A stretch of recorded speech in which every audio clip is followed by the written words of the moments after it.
Hello my dear students और मेरे प्यारे साथियों। आज हम लोग कंटेंट थ्योरी ऑफ मोटिवेशन देखेंगे। ये हम लोग का मोटिवेशन थ्योरी का ये पार्ट सेकंड वीडियो है। ठीक है, तो चलिए देखते हैं क्या करके भाई कि कंटेंट थ्योरी में क्या क्या आता है। कंटेंट थ्योरी में जो सबसे पहला आपको थ्योरी पढ़ना हो क्या आपका मैस्लो नीड हायरार्की थ्योरी। ये आप नो डाउट अपना क्लास 12 में पढ़े होंगे, बट क्लास 12 में क्या है ना, आप उसमें बहुत ही लिमिटेड पढ़े होंगे। ठीक है, बहुत ही कम जानकारी होगा, तो यहाँ पर थोड़ा अच्छा से डिटेल में देखेंगे। तो चलिए, तो आप ये देखे होंगे, ये डायग्राम है मैस्लो का।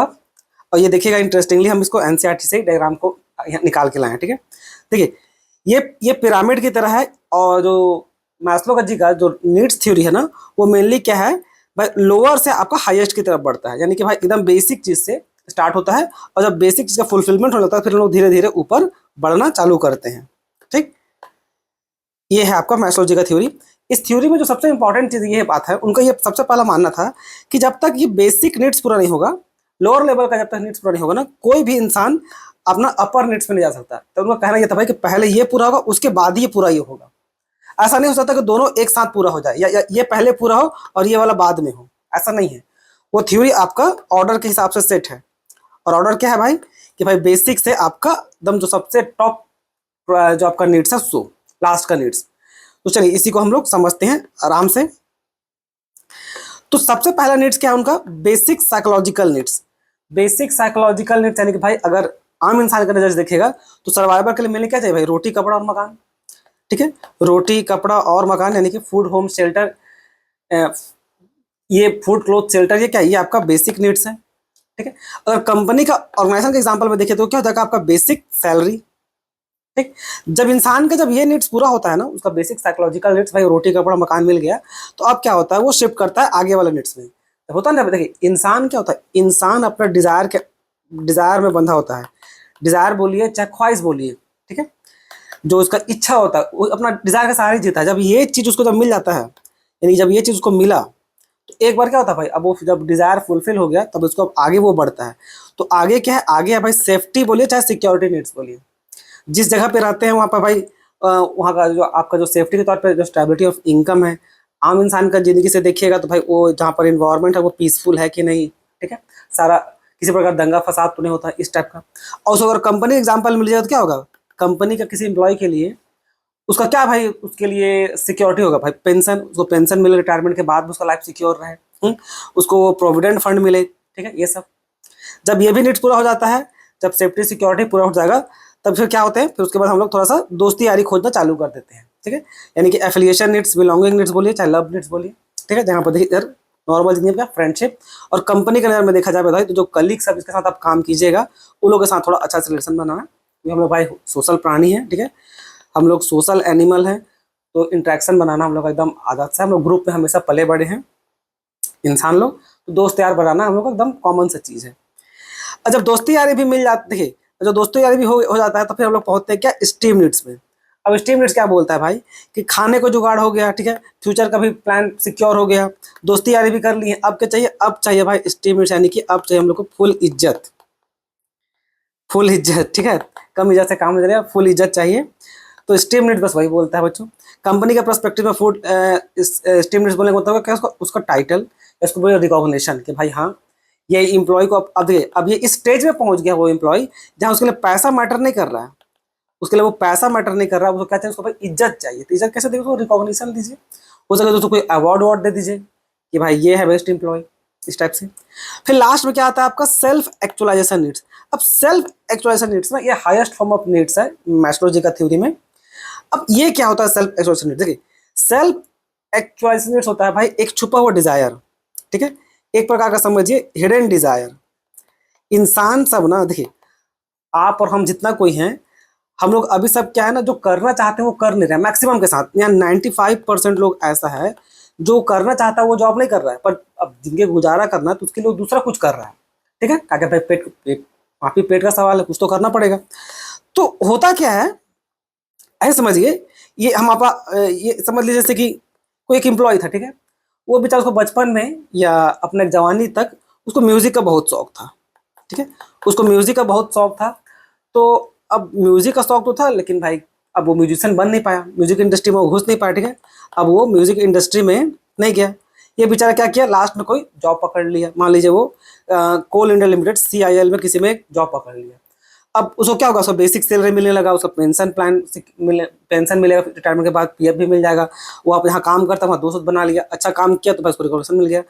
अब ये जब आने लगा सेल्फ एक्चुअलाइजेशन नीड्स, तो उसको ख्याल आया यार कि ये जो हिडन उसका डिजायर था कि भाई मेरे अंदर का जो म्यूजिक का जो कीड़ा है, म्यूजिक का जो कीड़ा है जो रह रह के काटता है आदमी लोग को, वो बाहर आने लगा। ये जो म्यूजिक का कीड़ा है ना, ये बाद में आने लगा बाहर। क्यों? क्यों? देखिए, कीड़ा कब तक नहीं काट रहा था, जब तक उसको भाई अपना बेसिक नीड्स का दिक्कत था, जब उसको अपना फ्यूचर का चिंता था, दोस्त यार का चिंता था, इज्जत उज्जत का चिंता था। जब ये सब मिलने लगा ना, तो अब लोगों भाई अब तो और कुछ चाहिए ना। तो और में क्या था भाई, ये कीड़ा, म्यूजिक का कीड़ा जो उसके अंदर बसा, उसको काटना स्टार्ट किया। तो फिर ये उसको डिजायर को पूरा करने की कोशिश करेगा। तो पता चलेगा भाई कि कोल इंडिया लिमिटेड ना म्यूजिक फेस्टिवल कराती है हर बार, ठीक है, तो उसमें उसका डिजायर पूरा हो जाएगा। उसके बाद भी वो कुछ ना कुछ खोजते रहेगा, ठीक है। तो बच्चों ये था आपका मोटा मोटी मैस्लो का नीड्स, ठीक है। अब देखिए यही लिखा हुआ यहाँ पर, एक एक करके देखते हैं। जो अभी समझाए सेम चीज है। बेसिक साइकोलॉजिकल नीड्स भाई आपका हंगर, थर्स्ट, शेल्टर, यही सब आया, ठीक है। आपका सेफ्टी नीड चाहे सिक्योरिटी नीड्स बोले क्या हो गया, protection from harm, job security हो गया। आपका एफिलिएशन नीड्स या बिलोंगिंग नीड्स बोले क्या हो गया, लव अफेक्शन, प्यार मोहब्बत वाली चीज इसमें आ जाएगा। ये प्यार मोहब्बत में फ्रेंडशिप भी है, ठीक है, यहाँ पर ये फ्रेंडशिप रहा। स्टीम नीड्स यानी कि इज्जत इज्जत चाहिए भाई, सेल्फ रिस्पेक्ट चाहिए, स्टेटस चाहिए, रिकॉग्निशन चाहिए, ये सब चाहिए। सेल्फ एक्सप्रेशन नीड जो आपको बताएं, growth and achieving on full potential, ये सब अचीविंग गोल्स है, डिजायर गोल, इस टाइप से समझ लीजिए। अब देखिए, अब जो बताया था कुछ इसको भी देख लीजिए। Maslow propose human needs are arrange in hierarchical order, जैसे वो बताएं लोअर टू हायर में, जैसे बताएं जब तक ये नीड्स पूरा नहीं होगा, पहला नीचे वाला वो ऊपर नहीं जाएगा, ये पॉइंट हो गया। The 5 category needs are psychological, safety, social esteem, ये तो बता दिए। Lower needs must be satisfy, ये बता दिए भाई, सबसे पहले लोअर नीड्स सेटिस्फाई होना चाहिए, उसके बाद हम लोग हायर की तरफ जाएंगे, ये भी हो गया। अनसेटिस्फाइड नीड्स मोटिवेट बिहेवियर, जैसे कि जब तक कोई नीड्स पूरा ना हो, जैसे कि मान लीजिए आपका बेसिक नीड्स पूरा नहीं हुआ होता, अगर आपका जिंदगी में बेसिक नीड्स पूरा नहीं हो जाए तो उसके लिए क्या दिन रात मेहनत कीजिएगा। जब ये पूरा हो जाएगा, अगर यहाँ पर पहुंचिए, ये नीड्स जब तक पूरा नहीं होगा, तो थोड़ा सा केयर करने वाला हो तब तक इसी पर छटपटाते रहिएगा, आगे नहीं जाइएगा, ठीक है। Maslow stand the hierarchy not rigid and may vary from person to person. देखिए इनका ये कहना था, ऑर्डर जो ये दिए लिख के जो दिए हैं ना, ये जो और ये लिख के दिए हैं, तो ये उनका मेनली तर्क है भाई कि जब तक लोअर नीड्स पूरा ना हो जाए तब तक कोई अपर नीड्स में नहीं जा सकता। वो कभी ये नहीं बोले कि ये सबसे लोअर है और ये उसके वाला बात का है। यहाँ पर यही पॉइंट लिखा हुआ है, जरा गौर से पढ़िए उसको। यहाँ पर यही पॉइंट लिखा हुआ है कि Maslow stated that hierarchy is not rigid and may vary from person to person. किसी किसी होता है ना कि देखिए, सब किसी को भाई, हर किसी को जिंदगी में पहला प्रायोरिटी पैसा ही नहीं होता, ठीक है। किसी किसी के लिए उसका फ्रेंड्स, फैमिली भी होता है, ठीक है। तो उस टाइप का वो बोलना चाह रहे हैं कि भाई एक चीज में कंफर्म है कि जब तक लोअर पूरा नहीं होगा तब तक कोई अपर में नहीं जा सकता, ये तो क्लियर है। अब वो ये जो ऑर्डर है ना कि ये बेसिक नीड्स, सेफ्टी नीड्स और सिक्योरिटी नीड्स, कुछ जरूरी नहीं कि ये इसी ऑर्डर में रहे। अगर इसको देखा जाए, इसको हम ऐसे समझिए, मान लीजिए अगर इसको देखा जाए तो सबसे पहला क्या भाई, ये सबसे 1, ये 2, ये 3, ये 4 और ये 5, इस तरह का ऑर्डर पे है वो। तो ये जो लाइन है ना, ये बोलता है कि भाई ये लाइन चेंज हो सकता है, ठीक है। हो सकता है किसी किसी के लिए ये जो 2 में है वो 1 में हो, और ये यहाँ पर हो, और यहाँ पर ये 4 वाला यहाँ पे हो, और या 3 और यहाँ पर ये 5 में हो, इस टाइप का ऑर्डर में हो। लेकिन यहाँ पर भी, इसमें भी वो सेम कंडीशन लागू रहेगा भाई कि जब अगर उसके लिए ये लोअर नीड्स है तो पहले ये फुलफिल होना चाहिए, उसके बाद इसमें जाएगा, फिर इसमें, फिर इसमें, फिर इसमें। ये उनका मिलित तर्क था, क्लियर।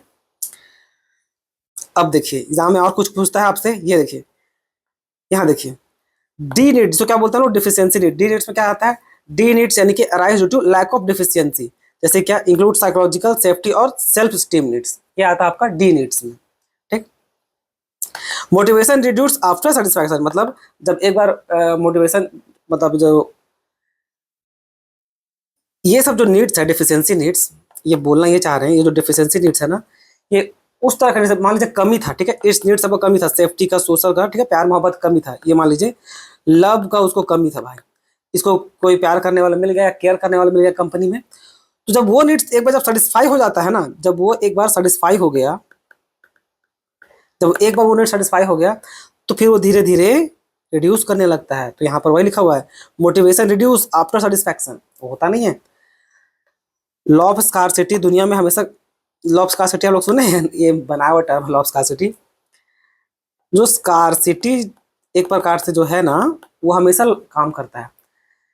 जब तक आपके पास वो चीज नहीं है, आप उस चीज का रिस्पेक्ट कीजिएगा, मतलब डिजायर रखिएगा या बोलिए रिस्पेक्ट कीजिएगा। जिस समय आपके पास वो आ जाएगा, आपका उसके प्रति रिस्पेक्ट धीरे धीरे कम होने लगेगा। ये बेसिक चीज है, ये सब जगह लागू होता है। ये आपका अपना रिलेशनशिप में भी देख लीजिएगा, जब तक गर्लफ्रेंड नहीं मिले रहेगा, मर जाएंगे लूट जाएंगे इस टाइप का करते रहिएगा। जिस समय वो मिल जाएगी तो धीरे धीरे, स्टार्टिंग में तो पूरा पीक पे प्यार मोहब्बत कीजिएगा, धीरे धीरे वो डिक्लाइन मोड में चला जाता है। ठीक है, आगे देखते हैं। फिर आता है क्या, बी नीड्स, यानी कि बीइंग नीड्स। ये क्या आपका सेल्फ ग्रोथ और फुलफिलमेंट के लिए होता है। ठीक है, इसमें क्या आता है आपका सेल्फ एक्चुअलाइजेशन नीड्स। तो याद रखिएगा, दो प्रकार का नीड्स है, एक डी नीड्स डिफिशियंसी नीड्स, और क्या आपका बी नीड्स यानी बीइंग नीड्स। और क्या होता है, ये मोटिवेशन इंक्रीज आफ्टर सेटिस्फैक्शन, ये इसमें इंपॉर्टेंट है। ये जब एक बार मिल जाता है तो मोटिवेशन इंक्रीज करता है। ठीक है, क्योंकि ये ग्रोथ को लेकर के है ना, कुछ सीखिएगा तो अच्छा लगते चलता है। ठीक है, इस टाइप से है। अब देखिए, मैस्लो जी 1960 और 70 के बीच में ना इस 5 हायरार्की मॉडल को रिडिफाइन किए थे, और 3 एडिशनल जोड़े थे किसी किसी के बीच में, स्टीम और सेल्फ एक्चुअलाइजेशन नीड्स के बीच में। क्या बहुत इंपॉर्टेंट है? बहुत इंपॉर्टेंट नहीं है, लेकिन एटलीस्ट जान करके 4 जो है 3 एक्स्ट्रा। साइकोलॉजिकल नीड्स तो जान गए, सेफ्टी जान गए, लव बिलोंगिंग नीड्स जान गए, स्टीम नीड्स जान गए। अब यहाँ देखिए कॉग्निटिव नीड्स। कॉग्निटिव नीड्स क्या था भाई, लर्निंग का ख्वाहिश रखना, क्यूरियोसिटी, अंडरस्टैंडिंग थिंग्स, ये नाम याद है कम से कम, cognitive needs. Aesthetic needs, aesthetic needs बोलने का मतलब क्या हो गया, love for beauty, nature, balance, design, ये क्या है, ये इन्वायरमेंट लवर सबके लिए। ठीक है, सेल्फ एक्सप्रेशन तो बता दिए। ये क्या आपका ट्रांसेंडेंस नीड्स, ये क्या बोलता है भाई, हेल्पिंग अदर्स, दूसरों को हेल्प करके खुशी पाना, फिर spirituality, connection, thinking beyond your self, इस टाइप का है। ठीक है, ये मतलब कंप्लीटली समझ लीजिए, ये खुद के लिए इंट्रोस्पेक्शन टाइप से, खुद के बारे में जब सोचिएगा कि हम किस टाइप का इंसान है, उसमें आपको मिलेगा कि भाई क्या दूसरा को मदद करके खुशी मिलता है कि नहीं मिलता है, भगवान के प्रति अब क्या है, कोई चीज़ों को कितना सोच सकते हैं। अगर अपना औकात चेक करना है ना, तो यूनिवर्स के बारे में जानिए, आपको पता चल जाएगा आप कितना है। मतलब जानिए, मतलब एज अ साइंस की तरह नहीं, आप दुनिया को अगर समझना चाहते हैं एकदम बड़ा लेवल पे, और अपने आपको, तो आप यूनिवर्स के बारे में सोचिए। एक बार जब यूनिवर्स के बारे में सोचिएगा ना, आपको पता चलेगा कि आपका वजूद और आप कुछ नहीं यहाँ पर एग्जिस्ट करते हैं। ये इतना कॉम्प्लिकेटेड और वास्ट है। ये बहुत इंटरेस्टिंग चीज़ है यूनिवर्स के बारे में जानना, बहुत कुछ सीखिएगा भी, बहुत सारा क्यूरियोसिटी पैदा करेगा साथ ही साथ। चलिए आगे बढ़ते हैं। ये सेकंड होगा, गलती से 1 लिखा गया। हर्ज़बर्ग 2 फैक्टर थ्योरी, 2 फैक्टर है हर्ज़बर्ग का। ठीक है, कौन कौन 2 फैक्टर है, एक है आपका हाइजीन फैक्टर। हाइजीन फैक्टर जिसका नाम दूसरा क्या है, मेंटेनेंस फैक्टर। हाइजीन फैक्टर जो होता है बच्चों, इसमें आपको जैसे क्या क्या था, देखिए हाइजीन फैक्टर में आता है कंपनी का पॉलिसी, सुपरविजन और सैलरी। याद है, सैलरी हाइजीन फैक्टर में आता है। बहुत बच्चा लोग उसको मोटिवेशनल फैक्टर का समझ लेता है, सैलरी आपका हाइजीन फैक्टर का पार्ट है। ठीक है, अब इसमें समझने क्या, जो देखिए हाइजीन फैक्टर जो होता है ना, ये बोलता है दिस आर एक्सटेंसिव फैक्टर। ठीक है, मतलब बाहर से ये मिलता है, अंदर से नहीं आता है, बॉडी का अंदर से नहीं, आपको मन से नहीं आता, ये आपको बाहर से मिलेगा। Related to the job environment, their presence does not necessarily motivate but their absence cause dissatisfaction. देखिए ऑब्वियस सी बात है, इन लोगों का रहने से, ये जो हाइजीन फैक्टर है, कंपनी का पॉलिसी सुपरविजन रहने से कुछ खास आपको मोटिवेट नहीं होगा। डज नॉट नेसेसरली मोटिवेट, कुछ खास मोटिवेट नहीं होगा। लेकिन नहीं रहने से, लेकिन अगर ये लोग अपसेंट कर जाए, नहीं होगा ना, तो फिर भाई वो काम ही नहीं कर पाइएगा, सर्वाइव ही नहीं करेगा, क्योंकि ये बेसिक नीड्स की तरह है। जैसे कि कहा गया, जैसे जो एग्जांपल सब है, जैसे कंपनी का पॉलिसी, सुपरविजन और सैलरी, ये तो बेसिक चीज है ना, ये होना ही चाहिए। ठीक है, ये होना ही चाहिए किसी भी हाल में। ठीक, तो इसका रहने से ना, इसका प्रेजेंट से, यहाँ देखिए शॉर्ट में लिखे होंगे यहाँ पर, इसका प्रेजेंट होने से किसी प्रकार का कोई डिससेटिस्फैक्शन नहीं मिलता है। लेकिन याद रखिएगा, इसका होने से साथ ही साथ किसी प्रकार का, एक बार डिससेटिस्फैक्शन समझ, किसी प्रकार का आपको मोटिवेशन भी नहीं मिलेगा। समझ में आया? एक बार फिर से समझाते हैं, देखिए यहीं पर से एक बार गौर से सुनिए हम बोल क्या रहे हैं। हम बोल रहे हैं इसका प्रेजेंट होने से ना, इसका प्रेजेंट होने से किसी प्रकार का आपको डिससेटिस्फैक्शन नहीं मिलेगा, यानी कि जो आपको चाहिए वो मिल रहा है। जैसे क्या, आपको भाई मिनिमम आपको एक अच्छा कंपनी का पॉलिसी और सुपरविजन, आपको अच्छा सैलरी मिले, तो इसलिए आपको किसी प्रकार का डिससेटिस्फैक्शन फील नहीं होगा, चलो भाई जो चाहिए हमको मिल रहा है। बट साथ ही साथ किसी भी प्रकार का आपको मोटिवेशन भी नहीं मिलेगा, किसी प्रकार का आपको इसका प्रेजेंट होने से मोटिवेशन भी नहीं मिलेगा। ऐसा क्यों? ऐसा इसलिए क्योंकि किसी कंपनी में काम करने के लिए बेसिक चीज है जो होना ही चाहिए, इसलिए इसका प्रेजेंट होने से आपको कोई मोटिवेशन नहीं मिलेगा। बस आपको बुरा नहीं लगेगा, हाँ भाई चलो वो जो मेन सर्वाइवल के लिए चाहिए, एक अच्छा सैलरी, ठीक ठाक सैलरी, अच्छा रिलेशनशिप, अच्छा वर्किंग कंडीशन, वो तो मिल ही रहा है। तो भाई फिर आप मोटिवेट कैसे होइएगा? मोटिवेट होइएगा यहाँ पर मोटिवेशनल फैक्टर से, जो क्या बोलते हैं सेटिस्फायर। इसका प्रेजेंट होने से ना, इसका प्रेजेंट होने से, इसका प्रेजेंट होने से आपको मोटिवेशन मिलेगा, और इसका अब्सेंट होने से कोई खास डिस्टर्ब, कोई मतलब समझ लीजिए नो सेटिस्फैक्शन, मतलब कोई खास फर्क नहीं पड़ेगा आपको। कैसे? देखिए मोटिवेशनल फैक्टर वो मोटिवेशन फैक्टर है कि भाई इसका होने से ना आदमी लोग को लगता है कि भाई मेरा कुछ अपना इंपॉर्टेंस है। जैसे एग्जांपल देखिए अचीवमेंट, कंपनी को अब उस एम्प्लॉय को भाई कोई अच्छा अचीवमेंट में उसको रिवॉर्ड दिए, उसको रिकॉग्निशन दे रहे हैं, उसका वर्क इटसेल्फ खुद के बारे में काम कर रहे हैं, रिस्पॉन्सिबिलिटी दे रहे हैं, उसको एडवांसमेंट दे रहे हैं, यानी एक प्रकार से एम्प्लॉय को रिकॉग्निशन देने का काम कर रहे हैं भाई, कि तुम उसको जता रहे हैं कि आप कंपनी के लिए कितना इंपॉर्टेंट है, कितना जरूरी है ये। तो उससे क्या होता है, उसको अच्छा लगता है, उसको प्रेजेंट, तो इस सब का प्रेजेंट होने से, उसको अवार्ड देने से, उसको अच्छा जताने से उसको वो अच्छा लगता है, वो क्या मोटिवेट होगा। और अगर वो नहीं होता, मान लीजिए मोटिवेशनल फैक्टर नहीं होगा, तो कोई फर्क नहीं पड़ता। क्यों नहीं फर्क पड़ेगा? क्योंकि जो हाइजीन फैक्टर में जो चाहिए बेसिक चीज, तो यहाँ तो मिल ही रहा है आपको, अच्छा सैलरी, अच्छा वर्किंग कंडीशन, अच्छा दोस्त, ये तो मिल ही रहा है। ठीक है, तो मोटिवेशनल फैक्टर क्या करता है भाई, थोड़ा सा सेटिस्फैक्शन देने का काम करता है। ठीक है, और इसका अगर ये नहीं हो तो कोई फर्क नहीं पड़ेगा। क्लियर? आगे बढ़ते हैं। अच्छा, द डुअल कंटिन्यूम, अब ये क्या बोलता है? ये वही बोलता है जो आपको बताया थोड़ा देर पहले, प्रेजेंट होने से क्या होगा और एब्सेंट होने से क्या होगा। ठीक, comparison with Maslow, hygiene factor correspond to the Maslow lower level needs, psychological safety and social, और motivational factor correspond to the micro steam और सेल्फ एक्सप्रेशन नीड्स। ये कुछ खास इसमें कुछ जाने हो सकती है, बस इतना बस देख लीजिए। हाइजीन फैक्टर में मैस्लो का कौन कौन सा आता है? साइकोलॉजिकल सेफ्टी और सोशल नीड्स। मोटिवेशनल फैक्टर में क्या आता है आपका? मैस्लो का स्टीम और सेल्फ एक्सप्रेशन नीड्स। तो इंपॉर्टेंट नहीं है, फिर भी थोड़ा सा देख लीजिएगा। अब आ जाइए मैनिफेस्ट नीड थ्योरी, कौन दिए थे? मुर्रे। अब मैनिफेस्ट नीड थ्योरी, ठीक है, मैनिफेस्ट नीड थ्योरी जो दिए थे, ये थ्योरी ना आपका फाउंडेशन का काम करती है, मैकलेन का जो 3 नीड थ्योरी है उसका। ये पहला चीजों में यही लिखा हुआ है। अब देखिए मैकलेन जो मैनिफेस्ट नीड थ्योरी है ना, ये क्या बोलता है सो समझिए पहले, इसे वो पढ़िए के बाद समझ में आपको आएगा ये बोल क्या रहा है। देखिए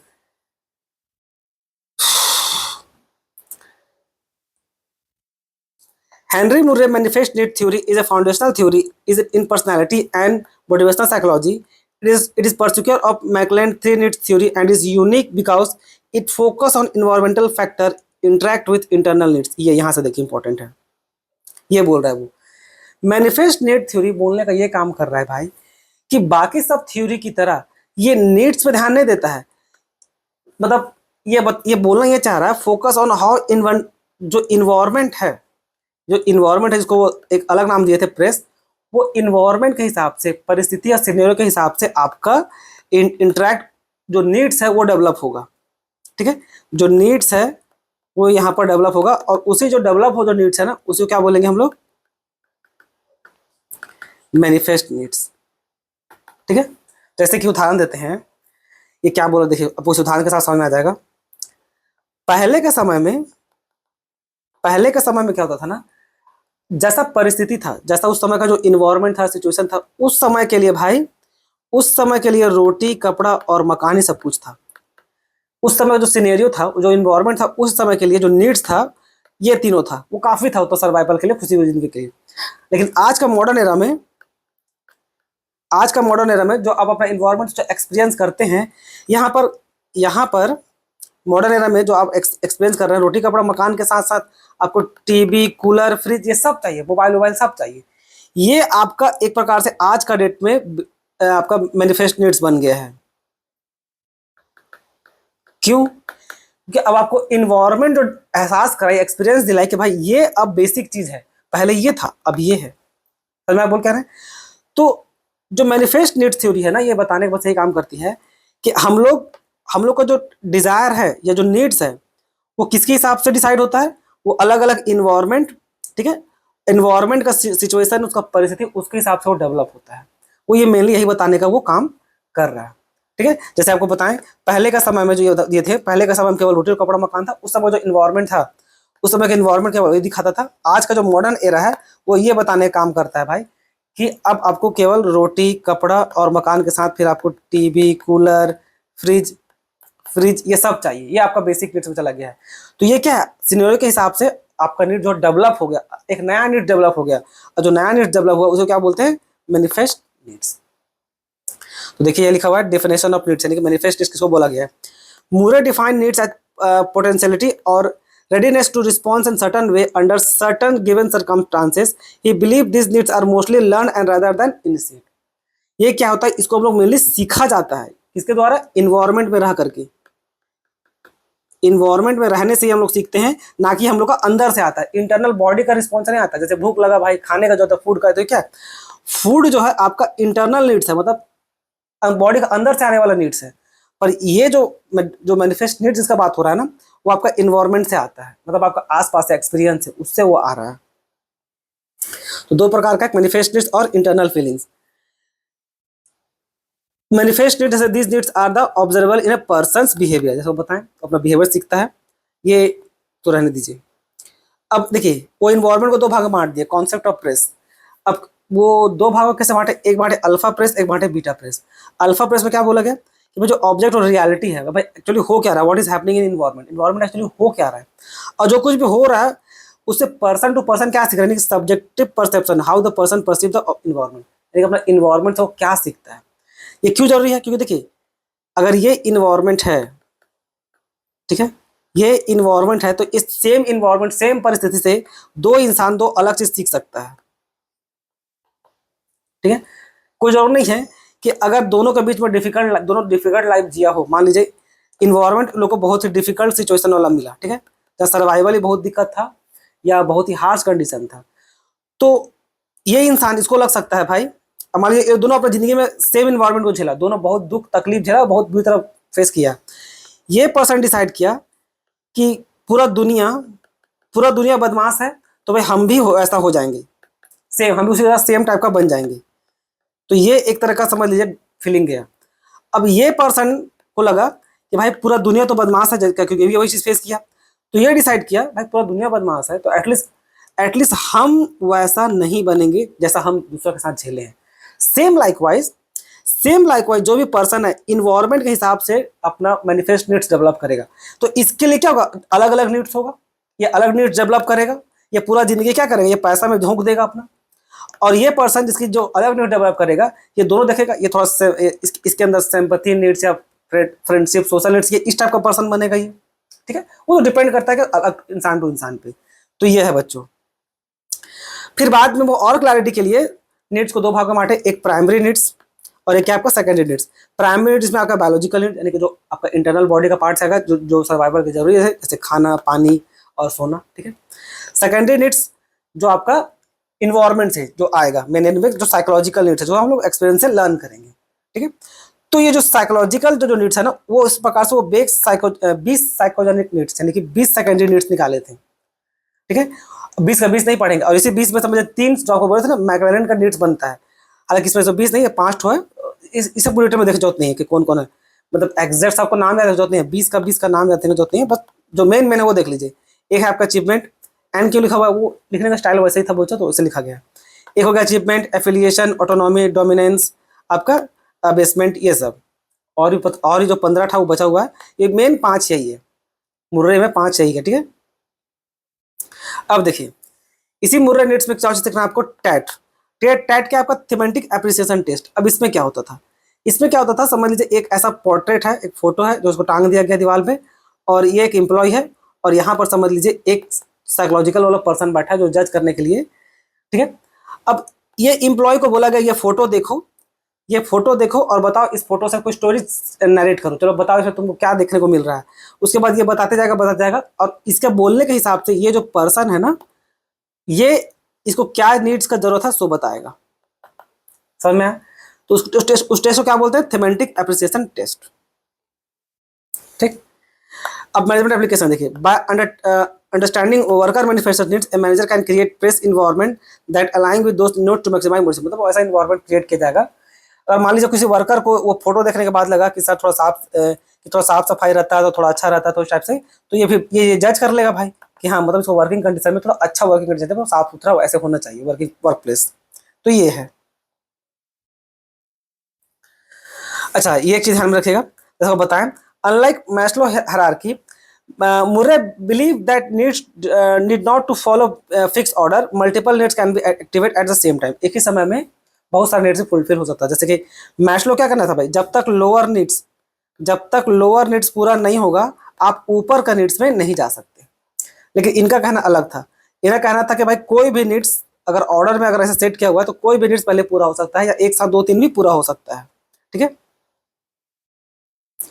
जैसे देखिए एग्जाम्पल में एक स्टूडेंट कैन साइमल्टेनियसली, मतलब एक ही साथ वो अपना अच्छा अचीवमेंट टॉप में एग्जाम में टॉप भी कर सकता है, एक अच्छा दोस्त को भी उसको ख्वाहिश हो सकता है, उसको एक क्लास में अच्छा खासा पावर और कभी जो हो सकता है।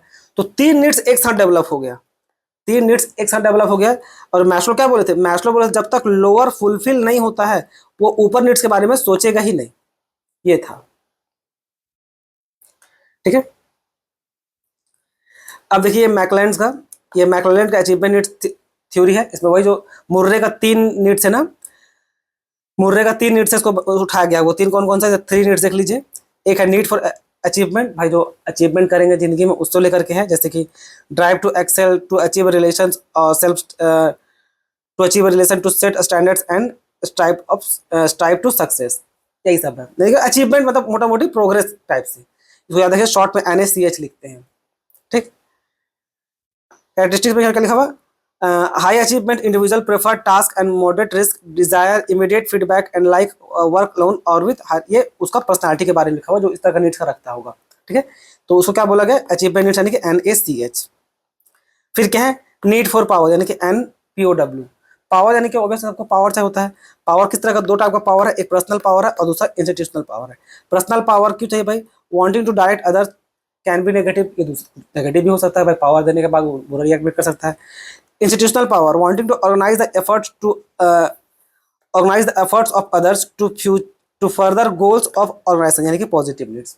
ठीक है, पर्सनल पावर क्या एक प्रकार का नेगेटिव हो सकता है और आपका जो इंस्टीट्यूशनल पावर है वो क्या आपका पॉजिटिव है, क्योंकि भाई ये जो कंपनी है ना, ये wanting to organise efforts with other, मतलब दूसरा के साथ एक साथ मिलजुल काम करने का बारी आ रहा है, इस टाइप का वो पावर खोज रहा है। तो ये है, बस नाम याद रख लीजिएगा, पर्सनल पावर और आपका इंस्टीट्यूशनल पावर। फिर नीड फॉर एफिलिएशन यानी कि NAF, एफिलिएशन मतलब रिकॉग्निशन समझ लीजिए, desire of friendly and close interpersonal relationship. ठीक है, रिलेशनशिप चाहिए या रिकॉग्निशन चाहिए, इस टाइप से। एफिलिएशन जो होता है बच्चों, ये मेनली बिलोंगिंग नीड्स टाइप से होता है। ठीक है, कि फ्रेंडली नेचर होना चाहिए, क्लोज इंटरपर्सनल ऐसा होना चाहिए, वो है। ये तो हो गया। फिर क्या है आपका ERG थ्योरी, सो कौन दिए थे, एल्डरफर। अब ERG थ्योरी क्या बोलता है, सो देखिए इसमें 3 तरह का है एल्डरफर, 3 तरह का ERG थ्योरी दिए थे। Alderfer compress Maslow 5 level into 3 group of needs, यानी मैस्लो का जो 5 था ना उसको ये तोड़ मरोड़ के 3 कर दिए। क्लियर, पहला क्या है, एग्जिस्टेंस नीड्स। एग्जिस्टेंस नीड्स में कौन कौन आएगा भाई, एग्जिस्टेंस नीड्स में आज मैस्लो का आया साइकोलॉजिकल नीड्स और सेफ्टी नीड्स। ठीक है, अब साइकोलॉजिकल सेफ्टी दोनों का एग्जाम्पल यहाँ पर आ जाएगा, फूड वाटर पेमेंट सैलरी यानी कि वर्किंग कंडीशन ये। फिर रिलेटेडनेस नीड्स, रिलेटेडनेस बोलने का मतलब क्या होगा, to maintaining important interpersonal relationship यानी कि रिलेशनशिप मेंटेन करना दूसरे के साथ। ठीक है, इसमें कौन कौन आएगा, आपका सोशल नीड्स और एक्सटर्नल रिस्पेक्ट यानी कि एक्सटर्नल स्टीम नीड्स। एक आएगा इसमें क्या, सोशल नीड्स और external part of steam needs. External part बोलने का मतलब है रिस्पेक्ट फ्रॉम अदर। फिर क्या आएगा आपका ग्रोथ नीड्स, इसमें क्या आ जाएगा मैस्लो का इंटरनल स्टीम नीड्स, और इंटरनल बोलने का मतलब क्या होगा, सेल्फ रिस्पेक्ट, इज्जत खुद से आए। और लास्ट में सेल्फ एक्चुअलाइजेशन नीड्स तो है ही। क्लियर, अच्छा इसमें क्या लिखा हुआ है, the frustration regression principle. Frustration regression principle बोलने का मतलब है कि जैसे एग्जांपल देखिए, एग्जांपल आपको समझ में आ जाएगा कि if an employee can not achieve growth in their job they might demand more existence needs like higher salary or better office space to compensate for their frustration। यानी किसी एम्प्लॉय को भाई ऊपर ऊपर हायर लेवल में भेजना था, तो भाई हायर लेवल का जो पोस्ट है ये क्या है, ये वैकेंट नहीं है, ये खाली नहीं है, तो उसको लोअर लेवल में रखा जाएगा। तो क्या उसको फ्रस्ट्रेशन लग रहा है यार कि 5 साल हो गया, 5 साल हो गया, 7 साल हो गया, 8 साल हो गया, प्रमोशन मिल रहा है, तो फ्रस्ट्रेट होने लगेगा। तो इस फ्रस्ट्रेशन को कमी करने के लिए क्या होगा, इसका सैलरी को इंक्रीज कर देंगे ताकि उसको फ्रस्ट्रेशन नाम का फीलिंग ना हो। ठीक है, इसी को बहुत बार डिफरेंस ऑफ वेजेस भी बोलते हैं कोल इंडिया का लैंग्वेज में। तो इसमें था बच्चों, ये रहा आपका कंटेंट थ्योरी। ठीक है, बाकी थ्योरी दूसरा वीडियो में हम लोग देखने का काम करेंगे। इसमें तो इतना ही।